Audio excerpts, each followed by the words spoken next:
Hello folks, members of the community.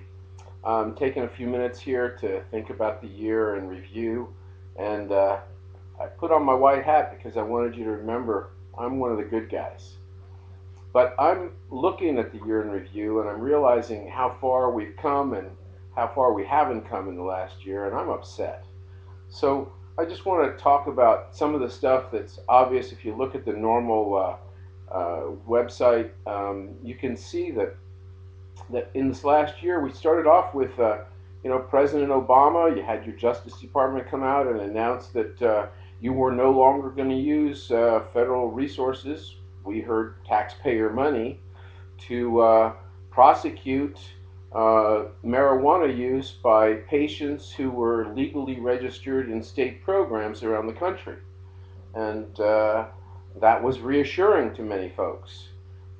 Then, there was this statement by these U.S. attorneys out here in California that they were going to had intentions to escalate their prosecution of legal dispensaries for a variety of different reasons. But basically, they sent out a number of cease and desist orders that kind of have a lot of people concerned about the inconsistency in the federal policy.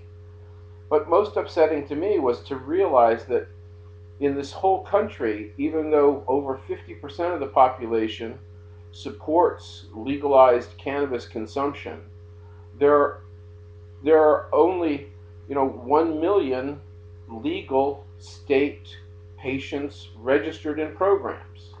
Well, folks, how can that be? That's such a small number. You folks that are out there consuming cannabis need to sign up or get programs in your states to have cannabis legally distributed. That's how we're going to change things.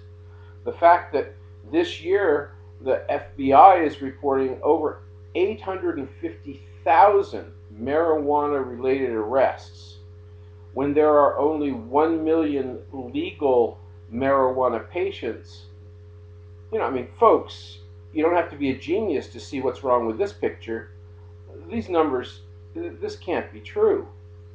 Although I believe the arrest records, and I want to say we've got this case now with this 19-year-old boy, Chris Diaz.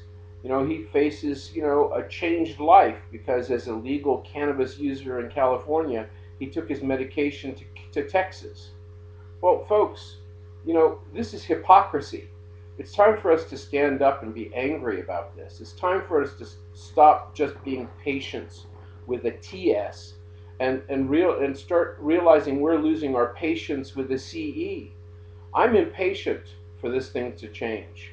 I think we need to resolve in the new year to actively reform cannabis legislation in this country. And I ardently support everyone to support the Repeal Cannabis Acts, the Repeal Prohibition Acts for cannabis all over the country.